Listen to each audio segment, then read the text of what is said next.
دعا زہرہ کے موضوع پہ کو جو ہے مذہبی رنگ دینا شروع کر دیا ہے، اور یہ بہت ہی خطرناک بات ہے کہ اگر دعا زہرہ کے معاملے کو آپ مذہبی طرف لے جاتے ہیں اور شیعہ سنی کے حوالے سے یا کسی اور طریقے سے، تو یہ پاکستان ہم لوگوں کی عوام کی بھی کے لیے بھی پریشانی کا سبب بھی بنے گا، اور یہ نفرتوں کا سبب بنے گا۔ کل پریس کانفرنس کی ہے انہوں نے، علماء کرام نے، اہل تشیع کے، جو ان کو اس موضوع پہ کرنی نہیں چاہیے تھی۔ بہرحال کچھ کہہ نہیں سکتے، اور ہم چاہتے ہیں کہ تمام ٹی وی اینکرز اور یوٹیوبرز وغیرہ اس موضوع کو بالکل ہائی لائٹ نہ کریں۔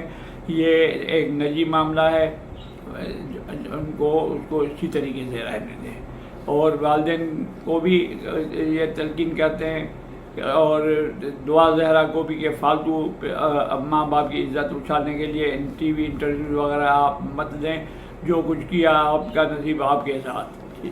امید ہے اس پہ عمل پیرا ہوں گے دونوں، اور مزید اس معاملے کو بگاڑنے سے یا بدنامی کا سبب بننے سے بچائیں گے۔ اب آتے ہیں دوسرے موضوع پہ، جو آج کا خاص اور اہم موضوع ہے، جنرل پرویز مشرف۔ جنرل پرویز مشرف جو زندگی اور موت کی کشمکش میں دبئی میں مقیم ہے اپنے رشتہ داروں کے ساتھ، ان کے بارے میں جب رابطہ کیا گیا ان کے رشتہ داروں سے، تو انہوں نے کہا ہم نے پورے مکمل انتظام کر لیے ہیں، اور ہو سکتا ہے ہم 1-2 دن میں جمعرات سے پہلے اس کو پاکستان لے آئیں۔ ہم نے اعلیٰ حکام سے بھی رابطہ کیا کہ ہمیں آنے کی اجازت دی جائے اور اس میں کوئی رکاوٹ نہ بنے۔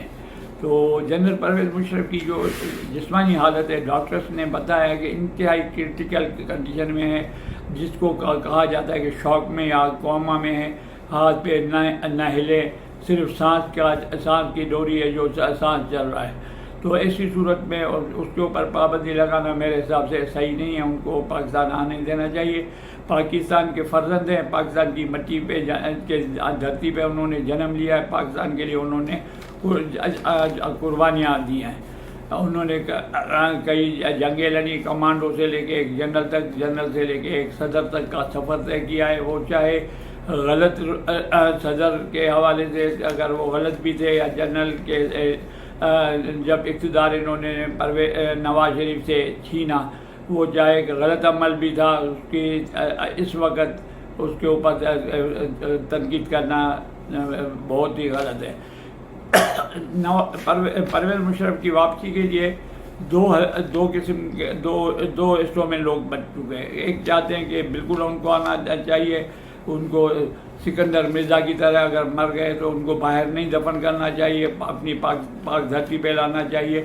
اور میرا بھی یہ خیال ہے کہ اللہ تعالیٰ ان کو روح صحت رکھے، اگر وہ وفات بھی پا جاتے ہیں تو ان کو اس سے پہلے پاکستان لایا جائے اور کو مسجد فیصل میں ضیاء الحق کے ساتھ رکھا جائے، تاکہ لوگ بھی آ جا سکیں، اور وہ تاریخی مقام ہے۔ پرویز مشرف کے لیے 2-3 گھناؤنے الزام ہیں ان کے اوپر، اور بالکل ان میں کچھ صداقت بھی ہے۔ ایک الزام ہے ان کے اوپر کہ انہوں نے لال قلعہ کے اوپر جو ایکشن لیا، جو فوجی آپریشن کیا، وہ بالکل غلط تھا، جس میں کئی لوگ مارے گئے، کئی عورتیں بے گناہ مارے گئے، کچھ علماء کل مولوی شہید ہوئے۔ بالکل صحیح تھا، لیکن اس وقت آپ کیا کر سکتے ہیں؟ مرے ہوئے کو تو سزا نہیں دے سکتے، زندگی میں آپ کچھ نہیں اس کو کر سکے، اس کو دبئی ریڈ کارپیٹ پہ بھی جانے دیا۔ اس وقت اس کی میت یا اس کی بالکل آخری سانسوں میں کنڈیشن ہے، اس میں آنے میں آپ کیوں رکاوٹ بننا چاہتے ہیں؟ اس کے اوپر دوسرا الزام ہے کہ اس نے اکبر بگٹی کو پہاڑوں میں فائرنگ کروا کے ہیلی کاپٹر سے اور اس کو شہید کر دیا۔ بالکل اس پہ کوئی شک نہیں ہے اور اس سے کوئی انکار بھی نہیں کر سکتا، لیکن بات وہی پھر وہ آتی ہے کہ آپ ایک نیم مردہ انسان کو آپ سزا دیں گے یا اس کو اپنے گھر یا اپنے وطن آنے سے روکیں گے، تو یہ ایک غیر لاجک چیز ہے۔ وہ یہ وطن تمام پاکستانیوں کا ہے، چاہے وہ نواز شریف لندن میں بیٹھا ہوا وہ آئے، اس کو بھی آنے دیں، پرویز مشرف آنا چاہے ان کو بھی آنے دے۔ ہماری بدقسمتی ہے کہ ہمارے ایک جنرل اور ایک صدر، جنرل جو بعد میں صدر بھی رہے، اسکندر مرزا، جس کے بارے میں لوگ کم جانتے ہیں اور تاریخ ان کو یاد بھی نہیں کرتی ہے آج کے، وہ پاکستان میں مدفون نہیں۔ یہ بھی ہماری بدقسمتی ہے۔ پاکستان کی خدمت جس نے بھی کی ہے، چاہے وہ فوجی جرنیل ہو، چاہے صدر ہو، یا کوئی بھی عام پاکستانی ہو، اگر پاکستان ان کی اپنی مرضی سے ان کی میت کو یا ان کے نیم مردہ حالت میں ان کو پاکستان لانا چاہتے ہیں تو ان کو لانا چاہیے، دینا چاہیے۔ تیسرا الزام جو ہے پرویز مشرف کے اوپر، لوگ یہ بتا کے اس کو آنے میں رکاوٹ ڈالنا چاہتے ہیں کہ محترمہ بے نظیر بھٹو کی کو شہید کرنے میں بھی پرویز مشرف کہا تھا۔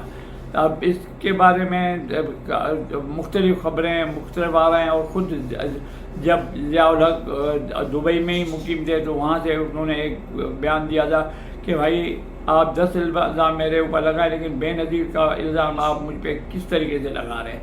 آپ دیکھیں بے نظیر کے قتل کے بعد، شہادت کے بعد تو مجھے سب سے بڑا نقصان ہوا، بینیفیشری کون ہوا؟ آپ دیکھیں کہ بے نظیر کی وہی قتل کرائے گا جو بینیفیشری ہوگا۔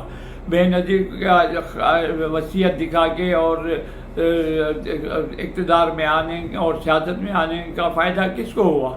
مجھے تو آؤٹ کر دیا گیا، میرے اوپر تو الزامات لگا دیے گئے، میرے تو ملک بدر کر دیا گیا، تو میں تو بینیفیشری نہیں ہوں جو میں اس کو قتل کرواؤں گا، اور ایسی اس سے وہ انکاری ہیں۔ بہرحال جو بھی ہے، میں امید کرتا ہوں فوجی حکام اپنے سابق جنرل کو آنے کے لیے ان کی راہ ہموار کریں، وہ جس حالت میں بھی ہے اللہ ان کو صحت دے، یا جو بھی کنڈیشن ہے ان کو پاکستان آنے میں کوئی رکاوٹ نہیں ہونی چاہیے۔ تو نواز شریف مسلم لیگ نواز شریف کے ایک بڑے لیڈر سعد رفیق نے بھی کل تقریر میں کہا ہے کہ ان کو آنا چاہیے، آنے دینا چاہیے۔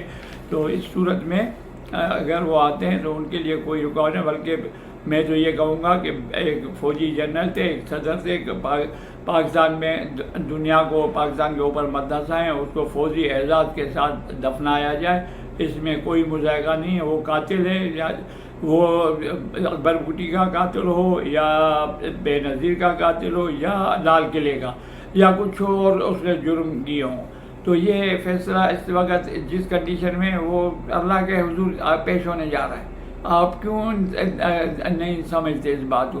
جب وہ اللہ کے پاس جا رہے تو بڑے فیصلے تو اللہ کے پاس ہوتے ہیں، اور سزا جزا کا عمل تو ان کے پاس ہے، تو آپ اللہ کے اوپر چھوڑ دیں، اللہ کے اوپر چھوڑ دیں۔ وہ جب اللہ کے پاس جائیں گے، اگر وہ گلٹی ہوں گے تو اللہ تعالیٰ ان کو خود سوال جواب کرے گا، اگر گلٹی نہیں ہوں گے تو ان کی اللہ تعالیٰ مغفرت فرمائے گا۔ تو اس لیے پاکستانی قوم سے بھی التجا کرتا ہوں، اور پاک فوج سے اور موجودہ حکومت سے بھی، کہ اگر جنرل پرویز مشرف کو ان کے لاوائقین اور جو رشتہ دار جو ہیں وہاں پہ وہ لانا چاہتے ہیں، تو اس کی کرٹیکل کنڈیشن کے ہوتے ہوئے وہ کوئی پاکستان کے لیے نقصان کرنے کے قابل نہیں اس وقت۔ اس کی ایسی کنڈیشن نہیں ہے کہ ایک بیان بھی پاکستان کے خلاف دے سکے، ایک بیان بھی پاک فوج کے خلاف دے سکے، ایک بیان بھی نواز شریف کے خلاف دے سکے، تو اس کی کنڈیشن کے مد نظر رکھتے اس کو پاکستان آنے دیا جائے۔ امید ہے میرے رائے جو ذاتی رائے ہے یہ میری، اور اس پہ ظاہر اب تنقید بھی ہوگی، اور کچھ یہ پذیرائی بھی کرے کہ صحیح کہہ رہے ہیں، تو جو بھی ہے بہرحال اللہ تعالیٰ بہتر کرے گا جو بھی ہوتا ہے۔ اور ویڈیو ختم کرنے سے پہلے میں وہی آخر میں آپ سے گزارش رکھتا ہوں کہ جن دوستوں نے میرا ویڈیو چینل ابھی تک سبسکرائب نہیں کیا وہ برائے مہربانی سبسکرائب کریں، بیل آئیکن کو پش کرنا مت بھولیں۔ اللہ حافظ۔ پاکستان زندہ باد، پاک فوج پائندہ باد۔ السلام علیکم ورحمۃ اللہ۔